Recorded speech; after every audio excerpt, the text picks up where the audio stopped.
नमस्कार दोस्तों, मैं हूं चंदन और आप देख रहे हैं रियल हॉरर स्टोरीज।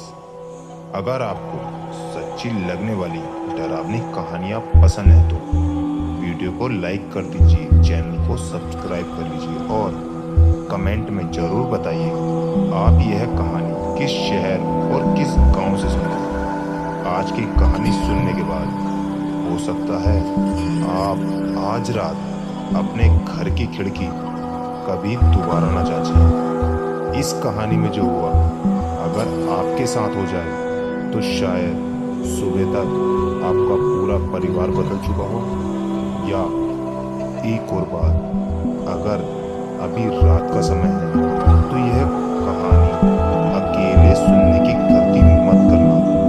दोस्तों, आज की कहानी हमारे एक सब्सक्राइबर ने भेजी है। उन्होंने मुझसे कहा है कि उनका नाम और पता किसी भी हालत में किसी को ना बताया जाए, इसलिए उनकी पहचान पूरी तरह गुप्त रखी गई है। अब आगे की कहानी सब्सक्राइबर के पॉइंट ऑफ व्यू से। चलिए दोस्तों, आज की कहानी बिना किसी देरी के शुरू करते हैं। मेरा नाम मैं नहीं बताऊंगा, आप मुझे जो चाहें बुला सकते हैं। मैं बस इतना कहूंगा कि जो कुछ मैं आपको बताने जा रहा हूँ उसे याद करते हुए आज भी मेरे हाथ कांपने लगते हैं। कई बार मैंने सोचा कि इस घटना को अपने साथ ही दफना दूं, लेकिन अगर मेरी कहानी सुनकर किसी एक परिवार की भी जान बच जाए तो शायद यह डर इतने सालों तक सहने का कोई मतलब बन जाए। यह बात आज से करीब 7 साल पहले की है। तब हमारे परिवार में सिर्फ 5 लोग थे। मेरी दादी, मेरे पापा, मेरी माँ, मेरी छोटी बहन और मैं। हम एक छोटे से गांव में अपने पुश्तैनी घर में रहते थे। वह घर मिट्टी और ईंटों से बना हुआ पुराना मकान था। बरसात में उसकी दीवारों से सीलन की गंध आती थी और रात होते ही पूरा इलाका इतना शांत हो जाता था कि दूर किसी कुत्ते के भौंकने की आवाज भी साफ सुनाई देती थी। हमारा परिवार बहुत साधारण था। पापा खेती करते थे, माँ घर संभालती थी, दादी ज्यादातर पूजा पाठ में लगी रहती थी और मैं अपनी छोटी बहन के साथ स्कूल जाता था। हमारी जिंदगी बिल्कुल सामान्य चल रही थी, लेकिन एक बात बचपन से मुझे हमेशा अजीब लगती थी। हर अमावस्या की शाम होते ही दादी का व्यवहार पूरी तरह बदल जाता था। शाम ढलने से पहले ही वह घर के सारे दरवाजे और खिड़कियां बंद कर देती थी। आंगन में रखा तुलसी का दिया जलाती थी, फिर पूरे घर में गंगा जल छिड़कती थी। इसके बाद हमें अपने पास बैठाकर बहुत सख्त आवाज में सिर्फ एक बात कहती थी, आज रात कोई भी बाहर नहीं जाएगा और अगर बाहर से कोई तुम्हारा नाम लेकर बुलाए तो चाहे वह आवाज कितनी भी अपनों की जैसी क्यों ना लगे, जवाब मत देना। पहले मुझे लगता था कि दादी हमें डराकर जल्दी सुलाना चाहती हैं, लेकिन उस साल की एक अमावस्या ने मुझे समझा दिया कि दादी डराती नहीं थी, वह हमें किसी चीज से बचा रही थी। मेरी समझ में कुछ नहीं आ रहा था। दादी हर बार मेरी बात टाल देती थी, लेकिन उस दिन के चेहरे पर जो डर मैंने देखा था वह मेरे मन से निकल नहीं रहा था। मैंने सोचा शायद मैं ज्यादा ही सोच रहा था। उस रात हम सब खाना खाकर अपने अपने कमरों में सो गए। अगली सुबह सब कुछ बिल्कुल सामान्य था। पापा रोज की तरह सुबह सुबह खेत चले गए, माँ घर के काम में लगी, मेरी छोटी बहन स्कूल जाने के लिए तैयार होने लगी और मैं और वो दोनों साथ मिलकर स्कूल गए। दिन ऐसे ही बीतते रहे, लेकिन मैंने एक बात नोटिस की, जैसे जैसे अमावस्या नजदीक आ रही थी दादी का स्वभाव बदलने लगा था। वह पहले की तरह हंसती नहीं थी, ज्यादातर समय पूजा वाले कमरे में बैठे रहती थी। कई बार मैं देखता था कि वह चुपचाप भगवान के सामने बैठकर रो रही है। जब मैं पूछता था दादी क्या हुआ, वह बस मुस्कुरा दे रही थी और कहती थी, कुछ नहीं बेटा, भगवान से सब ठीक करने की प्रार्थना कर रही हूँ। लेकिन उनकी आंखें बता रही थी कि यह बात सिर्फ प्रार्थना की नहीं थी। उधर पापा भी अजीब व्यवहार करने लगे थे। एक शाम जब वह खेत से लौटे तो मैंने देखा कि उन्होंने घर के बाहर वाले नीम के पेड़ की तरफ काफी देर तक देखा, फिर कुछ बिना बोले अंदर आ गए। उस रात मैंने माँ और पापा की धीमी आवाज में बातें सुनी। माँ कह रही थी, क्या इस बार भी पापा ने तुरंत उन्हें चुप करा दिया? बच्चे जाग रहे हैं के सामने ऐसी बातें मत करो। मैंने पहली बार महसूस किया कि सिर्फ दादी ही नहीं बल्कि पापा और माँ भी किसी अनजाने डर के साथ जी रहे थे। दिन बीतते गए, आखिरकार वह दिन आ गया।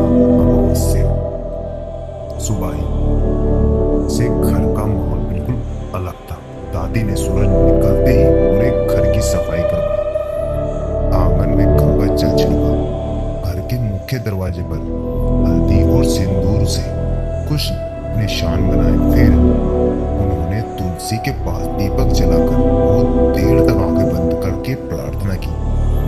मैं और मेरी बहन एक दूसरे का चेहरा देख रहे थे। हमें समझ नहीं आ रहा था कि आखिर आज ऐसा क्या होने वाला। दोपहर होते होते दादी ने हमें घर से बाहर खेलने जाने से भी मना कर दिया। यह पहली बार था, हमने कभी उन्हें इतना परेशान नहीं देखा था। शाम ढलने लगी, आसमान में धीरे धीरे अंधेरा फैलने लगा। आज चांद बिल्कुल दिखाई नहीं दे रहा था। हवा भी कुछ अलग सी लग रही थी। गांव की गलियों में रोज खेलने वाले बच्चे आज जल्दी जल्दी अपने घर लौट रहे थे। दूर खेतों से लौटते लोगों के कदम भी तेज हो गए थे। और तभी दादी ने पूरे घर की तरफ देखा और भारी आवाज में कहा, सब लोग अंदर आ जाओ, अमावस्या शुरू हो चुकी है। अब कोई भी इस घर से बाहर कदम नहीं रखेगा। दादी की आवाज के बाद हम सब धीरे धीरे घर के अंदर आ गए। जैसे ही अंतिम दरवाजा बंद हुआ, दादी ने भारी आवाज से कुंडी चलाई और उसके ऊपर वही हल्दी सिंदूर के निशान फिर से गाढ़े कर दिए। इस बार उनके हाथ थोड़ा कांप रहे थे। घर के अंदर एक अजीब सा सन्नाटा फैल गया। यह वह सन्नाटा नहीं था जो आमतौर पर रात में होता था। यह अलग सन्नाटा था। ऐसा लग रहा था जैसे घर के अंदर की हवा भी अपनी सांस रोककर बैठ गई। माँ ने चुपचाप खाना गर्म किया, लेकिन किसी का मन खाने में नहीं था। पापा दरवाजे के पास ही बैठे रहे। उनकी नजरें लगातार बाहर की तरफ थी, जैसे उन्हें डर हो कि कोई अभी बाहर खड़ा है। मैंने धीरे से पूछा, पापा बाहर क्या है? उन्होंने मेरी तरफ देखा और बस इतना कहा, आज सवाल मत पूछो। उनकी आवाज में गुस्सा नहीं था, सिर्फ थकान और डर था। दादी पूजा वाले कमरे में चली गई और दरवाजा बंद कर लिया। कुछ देर बाद हल्की हल्की मंत्रों की आवाज आने लगी, लेकिन आज उनकी आवाज में शांति नहीं थी जो हमेशा होती थी। रात धीरे धीरे गहराने लगी। हम सब अपने अपने कमरे में आ गए। मैं और मेरी छोटी बहन एक ही कमरे में थे। वह चुपचाप लेटी थी, लेकिन उसकी आंखें खुली थी। भैया आज कुछ गलत हुआ क्या? उसने बहुत धीमे से पूछा। मैंने उसे समझाने की कोशिश की, कुछ नहीं होगा, दादी बस ऐसे ही डराती है। लेकिन सच यह था कि मेरे अंदर भी डर बैठ चुका था। घड़ी में 10 बज गई और उसी पर पूरा घर जैसे एक सेकंड के लिए हिल गया हो। मैंने तुरंत आंख खोली। मेरी बहन भी उठ गई। भैया तुमने कुछ महसूस किया? उसने कहा। मैंने सिर हिलाया। कुछ देर तक सब शांत रहा।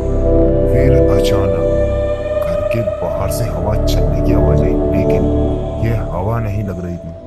यह किसी की बहुत तेज दौड़ने जैसी आवाज थी जो घर के चारों तरफ घूम रही थी।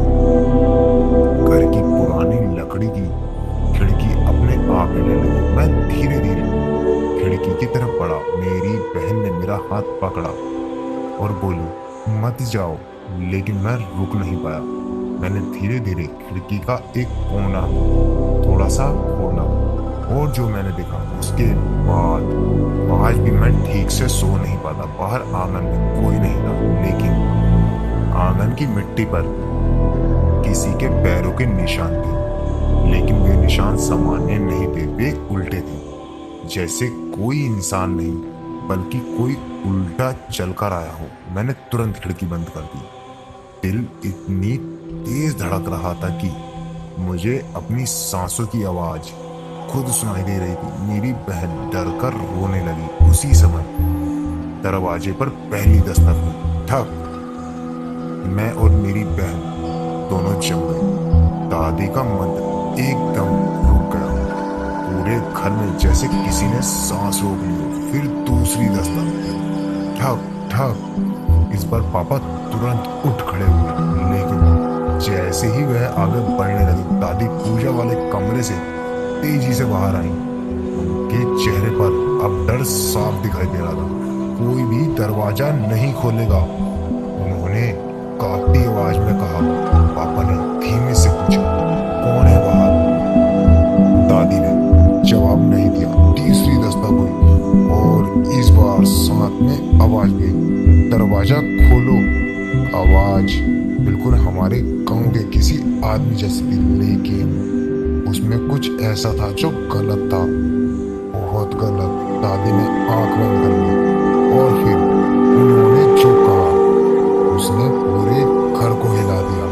वो किसी का नाम लेकर आएगा, कोई जवाब मत देना। और तभी बाहर से वही आवाज आई, लेकिन इस बार उसने मेरा नाम लिया। बाहर से मेरे नाम की आवाज सुनते ही मेरे पूरे शरीर में सिरहन दौड़ गई। दरवाजा खोलो। वही आवाज बिल्कुल साफ, बिल्कुल अपने जैसी। ऐसा लग रहा था जैसे कोई बहुत करीब खड़ा होकर धीरे धीरे बोल रहा हो। लेकिन दादी का चेहरा देखकर मुझे पहली बार सच में डर लगा। वो दरवाजे के बिल्कुल सामने खड़ी थी, उनकी आंखें बंद थी, होठ कांप रहे थे और हाथ में उन्होंने पूजा की छोटी सी घंटी कसकर पकड़ रखी थी। पापा धीरे से बोले, माँ, अगर बाहर कोई अपना ही होता तो? दादी ने तुरंत आंखें खोली और जो उन्होंने कहा वो आज तक मेरे दिमाग में गूंजता है। अगर वो अपना होता तो अमावस्या की रात बाहर खड़ा होकर तुम्हें नहीं बुला रहा होता। उसके बाद घर में पूरी तरह सन्नाटा हो गया। दरवाजे के बाहर फिर से कोई हलचल नहीं हुई, लेकिन यह सन्नाटा पहले से भी ज्यादा डरावना था, क्योंकि अब बाहर की आवाज रुक चुकी थी, जैसे कोई जानबूझकर हमारी प्रतिक्रिया की इंतजार कर रहा हो। माँ धीरे धीरे मेरे कमरे में आई और मेरी बहन को अपने पास बिठा लिया। उनकी आंखों में डर था, लेकिन वह उसे छुपाने की कोशिश कर रही थी। मैंने फुसफुसाकर पूछा, माँ, बाहर कौन है? माँ ने मेरी तरफ देखा, फिर दीवार की तरफ देखकर बोली, अगर जवाब नहीं पता तो सवाल भी मत करो। उस पर मुझे समझ आया कि इस घर में हर कोई कुछ जानता है, लेकिन कोई बोलना नहीं चाहता। घड़ी में 11 बजा और जैसे ही घंटे की आवाज खत्म हुई, धड़ाम, घर के पिछले हिस्से से कुछ गिरा। हम सब चौंक गए। पापा तुरंत उठे, लेकिन दादी ने उनका हाथ पकड़ लिया। मत जाओ, दादी ने बहुत धीमी लेकिन भारी स्वर में कहा। पापा पहली बार झिझके, फिर धीरे धीरे बोले, अगर ये वही है तो इसे रोकना पड़ेगा। दादी ने आंख बंद कर ली और बस इतना कहा। इस बार यह बहुत करीब आ चुका। मेरी बहन रोने लगी। मैंने उसे चुप कराने की कोशिश की, लेकिन मेरे अपने हाथ कांप रहे थे। और तभी घर की छत पर किसी की चलने की आवाज आई। टप टप। धीरे धीरे कदम ऊपर से चल रहे थे। पूरा घर जैसे सांस रोककर बैठ गया। पापा ऊपर देखने लगे। दादी ने तुरंत कहा, ऊपर मत देखो। छत की लकड़ी जोर से चरमराई और फिर अचानक एक आवाज आई, नीचे आ जाओ। यह आवाज हमारे ही घर के किसी पुरुष की थी, लेकिन इस बार दादी ने जो किया वो मैंने कभी नहीं देखा। उन्होंने पूजा की घंटी जोर से बजा दी और घर के अंदर अचानक हवा तेज हो गई, जैसे किसी ने एकदम से दरवाजा खोल दिया। छत पर चलने वाली आवाज अचानक रुक गई, टक टक, और फिर सब बंद। कुछ सेकंड तक बिल्कुल सन्नाटा, और ऐसा सन्नाटा जिसमें अपने दिल की धड़कन साफ सुनाई देने लगी। पापा धीरे धीरे ऊपर देखने वाले ही थे कि दादी ने उनका कंधा पकड़ लिया। मैंने कहा था ऊपर मत देखो। उनकी आवाज अब पहले जैसी नहीं थी, उसमें सख्ती कम और थकान ज्यादा थी। माँ मेरे और मेरी बहन के पास आकर बैठ गई। उन्होंने हमें अपने दोनों हाथों से कसकर पकड़ लिया, जैसे डर हो कि हम अचानक गायब हो जाएंगे। और तभी घर के मुख्य दरवाजे से फिर आवाज आई, लेकिन इस बार दस्तक नहीं थी। इस बार कोई धीरे धीरे दरवाजे को नाखून से खरोच रहा था, खर खर, बहुत धीरे धीरे, जैसे कोई अंदर आने के लिए दरवाजे को ढूंढ रहा हो। मेरी बहन ने मुंह दबा लिया ताकि उसकी आवाज बाहर ना निकले। मैंने पापा की तरफ देखा। पापा अब पूरी तरह खड़े हो चुके थे। उनके चेहरे पर डर था, लेकिन अब उनके साथ गुस्सा भी था। बस बहुत हो गया, उन्होंने धीमे से कहा। और जैसे ही उन्होंने कदम आगे बढ़ा, दादी ने जोर से चिल्ला कहा, अगर तूने दरवाजा खोला तो हम सब खत्म हो जाएंगे। पापा वहीं रुक गए। यह पहली बार था जब उन्होंने दादी को इतना टूट कर बोलते देखा था। दादी दरवाजे की तरफ बढ़ी। उन्होंने कुंडी को छुआ नहीं, बस उसके सामने खड़ी हो गई और धीरे धीरे बोली, तू फिर आ गया। बाहर से कोई जवाब नहीं आया, बस वही खरोचने की आवाज और तेज हो गई, खर खर।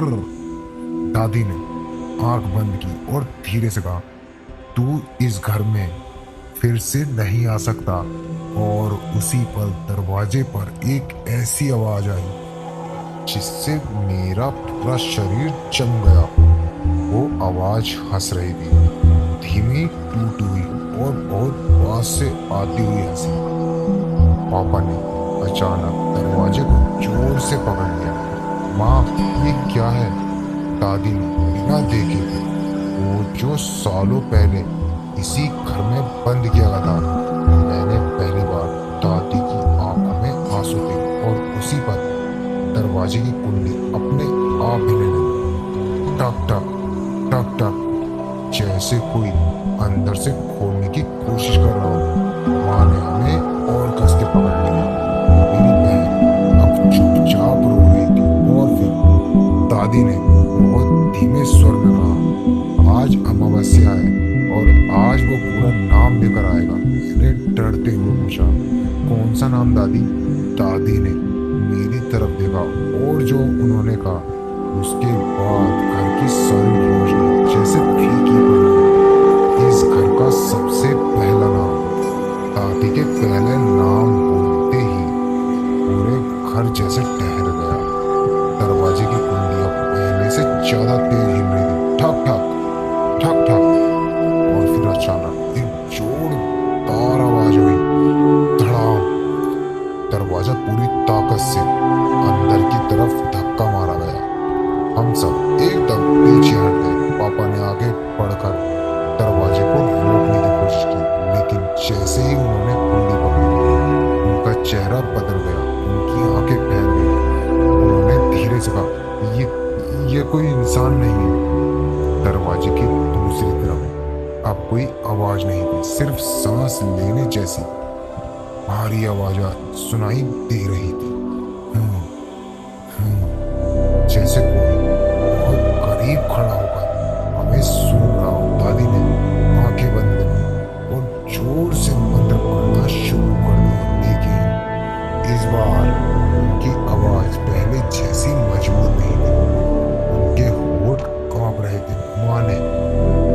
मुझे और मेरी बहन को पीछे धकेला और खुद बीच में आ गई। और फिर दरवाजे की लकड़ी धीरे धीरे चूं चूं करके फटने लगी। एक लंबी खरोच के साथ दरवाजे का एक छोटा सा छेद बन गया और उसी छेद से एक आग दिखी, सिर्फ एक आग, पूरी काली, बिना पुतली के। मेरी बहन ने चीख दबा दी। मैंने पापा की तरफ देखा। पापा अब पसीने में भीग चुके थे। दादी ने धीरे से कहा, अब ये नाम लेगा। और उसी पर दरवाजे के छेद से आवाज आई, मैं आ गया हूँ। आवाज बहुत शांत थी, लेकिन उसमें जो ठंडक थी उसने मेरे पूरे शरीर को जमा दिया। फिर वह आवाज धीरे धीरे और साफ होने लगी, तुमने मुझे बंद किया था लेकिन नाम भूल गए थे। दादी की आंखें खुली और उन्होंने बहुत धीमे स्वर में कहा, मैंने नाम नहीं बुलाया, मैंने दबाया था। दरवाजे पर हल्की हल्की दरारें पड़ने लगी। फिर अचानक एक झटका लगा, धड़ाम। दरवाजा आधा टूट गया और जो अंदर खड़ा था उसे देखकर मैं आज भी ठीक से सो नहीं पाता। वह कोई पूरा इंसान नहीं था, उसका चेहरा अधूरा था, जैसे किसी ने उसे पहचान बनने से पहले ही रोक दिया हो। उसके शरीर पर मिट्टी लगी हुई थी, लेकिन उससे ज्यादा डरावनी बात यह थी, उसके पैरों के निशान नहीं थे। वो जमीन से थोड़ा ऊपर तैर रहा था। दादी ने कांपते हुए कहा, तू वापस क्यों आया? मैं धीरे से मुस्कुराया और बोला, क्योंकि अब घर में नया नाम है।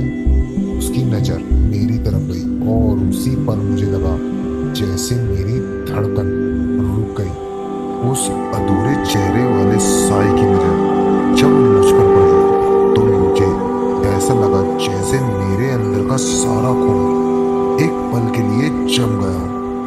मेरे पैर जमीन से चिपक गए थे, मैं हिल भी नहीं पा रहा था। उसने धीरे से कहा, अब घर में एक नया नाम है। उसकी आवाज में कोई गुस्सा नहीं था, बल्कि एक अजीब सी ठंडक और पहचान थी, जैसे मैं मुझे पहले से जानता हूँ। दादी अचानक आ गई। उनका पूरा शरीर कांप रहा था। उन्होंने धीमे स्वर में कहा, तू गलत समझ रहा है, वो नाम अभी पूरा नहीं हुआ। पापा चिल्लाए, माँ आखिर ये कौन है? लेकिन दादी ने जवाब नहीं दिया। वो सिर्फ उस साए को देख रही थी और पहली बार उनकी आंखों में डर नहीं बल्कि पछतावा था। माँ हमें पीछे खींच रही थी, लेकिन मैं वहीं खड़ा था, जैसे कोई ताकत मुझे रोक रही है। और फिर वो साया धीरे धीरे आगे बढ़ा, लेकिन उसके कदम जमीन पर नहीं पड़ रहे थे, वो हवा में ही सरक रहा था। उसने दरवाजे के टूटे हिस्से से अंदर झांका और धीरे से कहा, तुमने मुझे नाम दिया था। दादी की आंखों से आंसू गिरने लगे। उन्होंने कांपती आवाज में कहा, मैंने तुझे नाम नहीं दिया था, मैंने तुझे रोक दिया था। उस साई की मुस्कान और चौड़ी हो गई। रोकना भी तो नाम देना जैसा ही होता है। उसकी नजर फिर मेरी तरफ गई और इस बार उसकी आवाज बदल गई, तुम ही हो वो। मैंने पीछे हटने की कोशिश की, लेकिन मेरी टांगें जवाब दे चुकी थी। पापा आ गया है और मुझे पकड़ लिया। मेरे बेटे को छोड़ दो, उन्होंने पहली बार जोर से चीख कर कहा, लेकिन जैसे ही उन्होंने मुझे छुआ उनके हाथ रुक गए। उनके चेहरे पर एक अजीब सा झटका आया और धीरे से उन्होंने कहा, ये वही है। दादी जमीन पर बैठ गई और उन्होंने कहा, उसने पूरी कहानी को पलट दिया। तुमने जिसको घर में रखा था वो कोई और नहीं था, ये घर का पहला बच्चा था। पूरा घर एकदम शांत हो गया। माँ की पकड़ ढीली पड़ गई। मेरी बहन रोते रोते रुक गई और उस साई ने धीरे धीरे से कहा, हाँ, मैं ही था जिसे तुम्हारी दादी ने जन्म देने के बाद ही इस घर की परछाई में बंद कर दिया था। दादी रोते हुए बोली, क्योंकि तू इंसान नहीं था, उसने बीच में ही कहा, और तुमने मुझे इंसान बनने ही नहीं दिया। और उसका चेहरा और साफ हो गया और मुझे समझ आने लगा कि वह मुझसे क्यों जुड़ा हुआ है। उसकी आंखें मेरी आंखों जैसी थी और उसकी आवाज मेरी ही तरह लग रही थी। उस साई की आंखों में जब मैंने अपनी परछाई देखी तो मेरे दिमाग में जैसे सब कुछ रुक गया। वो मेरी तरफ देख रहा था और मैं उसे, लेकिन अब फर्क साफ था। उसकी आंखों में जो दर्द था वो अजनबी दर्द नहीं लग रहा था। दादी फूट फूट कर रोने लगी। मैंने जो किया वो घर को बचाने के लिए किया था। पापा चिल्लाए, माँ साफ साफ बताओ क्या है। दादी ने कांपती आवाज में कहा, जब ये पैदा हुआ था तब डॉक्टरों ने कहा था कि यह बच्चा संभालने नहीं है। पूरा घर खामोश हो गया। दादी ने आगे कहा, उसकी आंखें, उसकी मौजूदगी सब अलग थी। गांव वाले डर जाते थे। लोग कहते थे बच्चे के रूप में कोई अशुभ शक्ति है। मैं सुनता रहा, लेकिन मुझे अंदर कहीं डर नहीं, खालीपन महसूस हो रहा था। दादी की आवाज और टूट गई। मैंने उसे नहीं मारा, लेकिन उसे इस घर की परछाई में बंद कर दिया। मैंने सोचा था इससे सब ठीक हो जाएगा। उस साई ने हल्की हंसी हंसी, ठीक हुआ क्या? उसकी आवाज अब तेज नहीं थी, लेकिन अंदर तक चुभ रही थी। हर अमावस्या पर मैं इस घर के बाहर खड़ा रहा और हर बार तुमने दरवाजा बंद रखा। माँ फूट फूट कर रोने लगी। ये सब झूठ है, हमारा बेटा ऐसा नहीं हो सकता। उसने माँ की तरफ देखा और धीरे से कहा, तुमने मुझे देखा ही नहीं था। अब उसने मेरी तरफ कदम बढ़ाए। इस बार पापा ने रोकने की कोशिश नहीं की। दादी ने धीरे से कहा, अगर तू अंदर आ गया तो ये घर टिकेगा नहीं। उसने जवाब दिया, ये घर पहले ही खत्म हो चुका है। और उसी पर पूरा घर जोर से हिला। दीवारों में दरारें पड़ने लगी, छत से धूल गिरने लगी। ऐसा लग रहा था जैसे अब यह घर अब किसी को रोक नहीं पा रहा हो। और मैं अब भी वहीं खड़ा था, लेकिन अब मुझे अपने अंदर कुछ बदलता हुआ महसूस हो रहा था। उसने धीरे से कहा, तुम्हें याद नहीं, लेकिन तुम ही मैं हूँ। पापा ने अचानक मेरा हाथ पकड़ लिया और उसी पर उनका चेहरा बदल गया। उन्होंने धीमे से कहा, यह मेरा बेटा नहीं है। माँ चिल्लाई, आप क्या बोल रहे हो? लेकिन पापा की आंखें अब मेरे अंदर देख रही थी और उनमें डर था, सच का डर। दादी धीरे धीरे उठी और उन्होंने आखिरी बार कहा, मैंने उसे बंद किया था, लेकिन नाम कभी खत्म नहीं होता। और उस साई ने धीरे से अपना हाथ मेरी तरफ बढ़ाया। अब घर पूरा होगा। उस साई का हाथ मेरी तरफ बढ़ता जा रहा था और हर सेकंड के साथ मुझे ऐसा लग रहा था जैसे मेरा शरीर मेरा नहीं रहा। पापा ने मुझे पकड़कर पीछे खींचने की कोशिश की, लेकिन इस बार मैं खुद भी अजीब तरह से रुक नहीं पा रहा था। दादी जोर से रो पड़ी, मत जाने दे उसे अंदर। अगर ये पूरा हो गया तो सब खत्म हो जाएगा। माँ ने पहली बार गुस्से में कहा, आपने ही तो सब शुरू किया था। उस पर घर में एक अजीब सा सन्नाटा छा गया और उसी सन्नाटे के बीच उस साई ने बहुत धीमे से कहा, मैं अंदर नहीं आ रहा, मैं तो पहले से ही अंदर हूँ। उसकी बात खत्म होते ही मेरे सिर में तेज दर्द हुआ ऐसा लगा जैसे कोई पुरानी यादें टूटकर बाहर आ रही हो। मुझे कुछ दृश्य दिखने लगे। एक कमरा, एक बच्चा, दादी और एक बहुत तेज रोने की आवाज। दादी उस छोटे बच्चे को गोद में लिए रो रही थी और फिर वही आवाज, इसे इस घर से दूर करना होगा। मैं हाफने लगा। मुझे समझ नहीं आ रहा था कि ये क्या है, लेकिन दर्द बढ़ता जा रहा था। और फिर अचानक सब कुछ साफ हो गया। उस साय ने मेरी आंखों में देखते हुए कहा, याद आया? मेरे होंठ अपने आप कांपने लगे और मैंने पहली बार मेरी आवाज निकल गई, मैं वही हूँ। पूरा घर एकदम शांत हो गया। दादी जमीन पर गिर पड़ी। पापा ने मेरा हाथ छोड़ दिया। माँ बस मुझे देखती रह गई और मुझे समझ आने लगा मैं कभी अलग नहीं था। मैं ही था जिसे बचाने के लिए दादी ने उसे बाहर नहीं अंदर बंद किया था। लेकिन वह पूरी तरह खत्म नहीं हुआ था। वो हिस्सा जो दबा दिया गया था वही अब सामने था। साया अब हल्का होने लगा। उसने आखिरी बार कहा, अब हम पूरे हो गए।